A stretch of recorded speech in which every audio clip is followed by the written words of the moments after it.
Pokemon Go has been released and plenty of players are already enjoying it, including us. But the game doesn't do a whole lot to teach you about its basics, mechanics, and other aspects. So we're here to break it down and go over some tips so that you can enjoy your Pokemon experience right away or when it's available. Pokemon Go is a free augmented reality mobile game on iOS and Android where the main goal is to catch Pokemon in your neighborhood. For now, only the Pokemon from Generation 1 are available to catch. However, what's available for players to catch is dependent upon their location. While catching Pokemon is the main focus, there are other goals as well, such as visiting Pokestops and gyms, strengthening and evolving your Pokemon, and hatching eggs.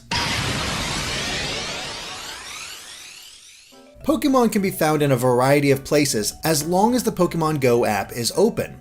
Pokemon will appear on the game's GPS map, and your phone will buzz to indicate when a new one is nearby. If you want to catch it, simply tap the Pokemon to initiate the capture phase.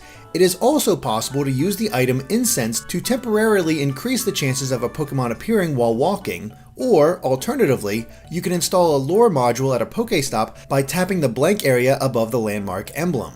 This will temporarily lure Pokemon to that Pokestop, and not just for you, but other Pokemon trainers too. As for finding new Pokemon outside your immediate area, well, you're gonna have to get out there and explore.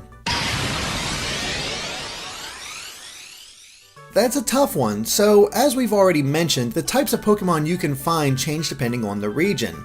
But if you're looking for a specific Pokemon in your area, there is a nearby Pokemon icon in the bottom right corner of the map that will show up to 9 Pokemon that are close, along with footstep symbols, which display how close you are to that Pokemon. 3 steps means it's within a kilometer, 2 steps 100 meters, 1 step means it's within just 10 meters, and no steps means you will encounter it soon. If you want to find a specific Pokemon, tap its icon to highlight it. This will change the nearby Pokemon icon to that particular Pokemon and its footsteps, making it slightly easier to pinpoint as you roam around. The map will also show shaking grass at times, which indicates a Pokemon should be around that area, though it's not always a guarantee. Unlike traditional Pokemon battles, you don't actually fight the wild Pokemon in Go.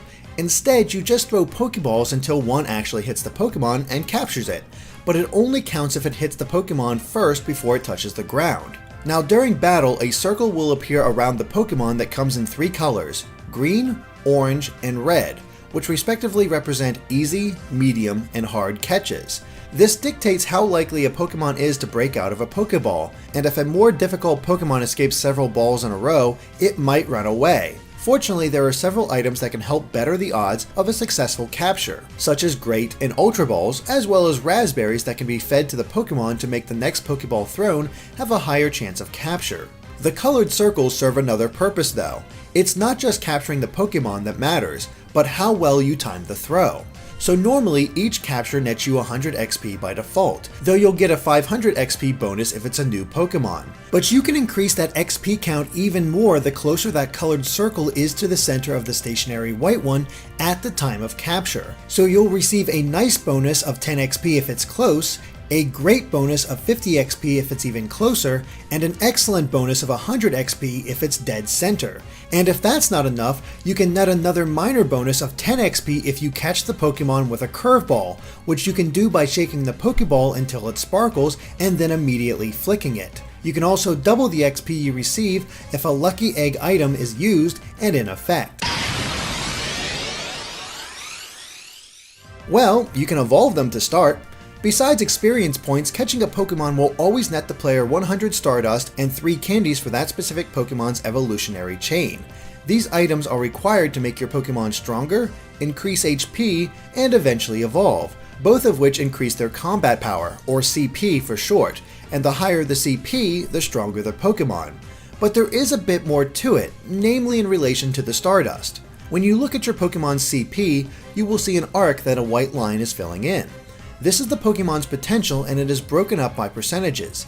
Every 20%, the amount of Stardust needed to increase the Pokemon's power will increase as well. The first 20% is 200 Stardust, 21 to 40% is 400 Stardust, and so on until the maximum of 1000 Stardust. However, even if you have the right amount of Stardust, you won't be able to increase your Pokemon's CP past a certain percentage until your trainer level is high enough. The higher the level, the farther you can push its power on the scale. While one piece of candy is used for each power increase, the candies are mainly used to evolve Pokemon. Different Pokemon require different amounts of candy to evolve, but it's usually either 12, 25, 50, or 100. The lone exception is Magikarp, which requires 400 of its candies to evolve. Evolution will increase the Pokemon's CP, but it will not affect the CP scale percentage. Whatever it was at before evolution is where it'll stay afterward. CP is used exclusively at gyms, which is the only place battles can occur. While Pokemon gain CP, trainers gain levels. Those levels mark when certain things become available. The best example is how gyms cannot be claimed until the player has reached level 5, but this level also marks when new items become available, such as potions and revives, both of which are necessary now that battles can take place. Each level will give the player more of these items, as well as allow you to further increase the power of your Pokemon. In short, Pokemon gyms are essentially control points for players to claim on behalf of their team by assigning it a Pokemon. It's here that battles take place and currency can be earned. However, gyms can't be accessed until you reach level 5, and once you access one for the first time, you'll be prompted to pick one of 3 teams: Team Valor, Mystic, or Instinct, aka Teams Red, Blue, and Yellow. Each has a leader and are represented by one of the legendary birds, though it mainly serves as a way for players to divide themselves into groups. Each group can attempt to claim a gym as their own, which will net them Pokecoins for use in the shop. The coins are earned based on the number of gyms under your control though, and unfortunately, you can only earn 10 coins per gym with a max of 10. This makes earning Pokecoins rather tricky since it's the only way to obtain them in-game. The other option is to purchase them with real-world money in the form of microtransactions. The shop holds all the items we mentioned before, along with egg incubators, an upgrade to your bag to hold more items, and a Pokemon storage upgrade to hold more Pokemon. Gyms that are unclaimed are shown as silver, but if it's any other color, it's controlled by that team. To claim an empty gym, simply tap the icon on the left side of the screen to pick one of your Pokemon. That Pokemon will then defend the gym, but you will be unable to interact with it unless it's been defeated, so there's no way to further evolve it or increase its CP. Now, when under a team's control, the gym can gain levels in the form of prestige, which is earned when the controlling team wins battles against challenges. Obtaining prestige will increase the gym's level and allow for more players from your team to place their Pokemon in the gym in an effort to better defend it. On the other hand, if you challenge a gym, you're able to choose up to 6 Pokemon from your collection. Battles are incredibly simple, mainly consisting of the player tapping the screen to have their Pokemon attack, and swiping left or right to dodge enemy moves. Yeah, it may be simple, but dodging could really save your Pokemon. Now every Pokemon has 2 attacks, their primary move and a special move that's charged during battle, which is automatically used as your next attack when ready. A Pokemon's special attack can be different even within the same species. One Pidgey could have Aerial Ace, while another has Air Cutter. However, winning a battle does not automatically make the gym yours. Instead, it'll lower its prestige points and it'll remain in their possession until the prestige reaches 0. Now, it is possible to challenge a gym again right away in order to quickly accomplish this, although your Pokemon's damage does not recover. The only way to currently heal your Pokemon is by using potions or revives, which are obtained through Pokestops and leveling up your trainer. It's also possible to battle against your own gym in order to test their defenses, raise its prestige, and earn XP. Of course, the higher your Pokemon's CP, the better chance it has in battle. Pokestops are places of interest near you where you can get free stuff.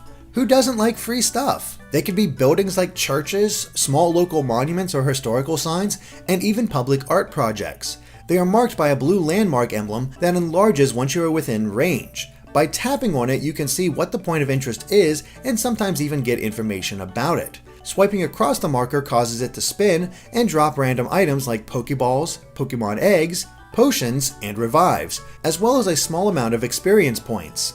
After using a Pokestop, its color will change to purple to show that it's already been used. However, it only takes a few minutes for it to refresh, allowing you to continually get new items if you so choose.